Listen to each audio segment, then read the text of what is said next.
Good afternoon. Today is Friday, November 16, 2018, and I'm Joe Paul. I don't have a whole lot to talk about today, but I wanted to come to you and give you some things that I know about. First of all, the pay anomaly that we've had problems with. Most people received their fix on November 2nd. Well, it's supposed to all be taken care of as of the 16th, which is this payday, which would actually be today. If it's not, you need to contact your supervisor, bring your paycheck in, let them see it, so they can manually put in the adjustment to make sure it's correct. Let your steward know too, because we want it all done properly. Let's see, the penalty pay exclusionary period. A lot of people are asking me about that.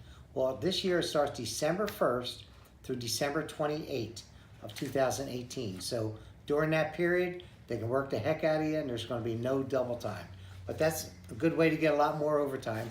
But work safe, because you're going to be tired. As always, the Christmas season sneaks up on management, really, but not so much on us. The Orlando PNDC turnstiles. They're in the process of bringing some people over from Tampa, as I mentioned a few days ago, and they're going to fix that. At least temporarily fix it until such time as they get the entire thing fixed. As you see my letters, I'm staying on top of them. They're hating me for it, but you know what? So what? Let's see, you've already seen the letter that I sent to the plant managers a couple of days ago regarding the parking lot security. Well, the issue is we had some people where it's been reported stalking around the parking lots, but mostly right now we're hearing in the Seminole PNDC. And as you saw, there's a horrific problem that happened. Supposedly, somebody followed somebody home from one of our employees, not our craft, but it's a mail handler craft, but it is a fellow craft, part of the bargaining unit, and we're concerned with everybody. The person who got arrested did not work for the post office, but according to the news reports and different things you see, apparently he followed the girl home, and then one of the other employees went to check up on her because apparently there was some kind of issues with the relationship of some type, and the person came out and shot her 3 times in the car and killed one of our employees. It was a mail handler, and we're deeply sorrowed for that. It's a terrible tragedy. She was a mother. So right now, the guy's in jail, and I'm not sure if the woman who wasn't killed or anything, thank God, but I'm not sure when she's coming back to work. It's not really my craft. But anyway, our thoughts and prayers go out to the family. Discipline cases, we have 2 removals right now. As always, I talk about, it seems like a rerun.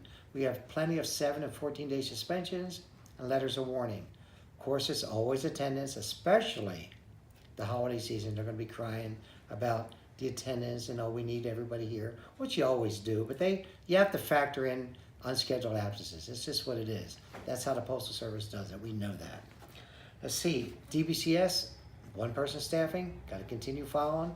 If you're on a station and branch, management's doing your work, carriers are doing your work. If there's PTFs working in level 21 and above offices, we've been successful in regaining money for the employees there because they cannot have PTFs in level 21s and above. If they have PSEs in level 18 offices, that's also a violation. You can't have them in level 18 offices. So just kind of stay diligent and keep your eye on that. If it comes up, let us know about it. I see no real word on the extension on the contract. We know about the extension to the 20th of November, but we haven't really heard anything definitive. We know that they're still negotiating at the national level. So if there's, like I put in my report before, if there's positive traction there towards a fair and just contract, our negotiators will probably continue on if they have to do another extension. If there's not, if it's breaking down, the Postal Service is not budging, not giving us what we deserve, a fair contract, then of course I would imagine it would go to arbitration. But as of now, we don't know. When I find out more, I'll let you know. Always request a steward for any investigative interview, inspectors, anything like that. And let me talk a little bit about the investigative interview. Here's what you need to do. Management is telling your steward when they want to talk, hey, this is my interview. You can't talk. You can talk. It's a Weingarten rights. But here's what you want to do now. First of all, you want your steward to talk to the employee first before you even go in there. Find out what's going on. But the steward and you need to communicate. If you have a question as the employee, having an interview on them, if you have a question, ask it in there. If you want, tell them, I'm not understanding the question. I'd like to talk to my steward outside the room. There's nothing wrong. It doesn't make you look guilty. Nothing like that. That's what you need to do. So when you're not sure of something, and say you ask management while you're in there with the steward, and they start, bunching up on you, that's it. What you want to do is you want to talk to your steward outside the room. You could turn a 5-minute interview into 3 hours if that's the way management wants to do. So your steward would usually speak up in there, but if they want to try to cut their legs out from under them, cut their legs out from under them, step out of the room, request, tell your steward, work out some kind of thing. Hey, I need to speak to you. What do I do? The steward will maybe tell you, hey, just tell management I want to speak to my steward outside the room. After that, a couple times, they're going to let the steward and you talk freely in there. So those are some kind of heads up things that you need to know about. Some of our videos coming up soon, we're going to start doing some mock step ones, some mock investigative interviews, so you can see how they should be, the do's and don'ts, some of the ones you shouldn't do, and some of the ones that you should do. So anyway, work safe. I'll talk to you again on a video 2 or 3 more times, within the next 3 weeks. Let you know what's going on.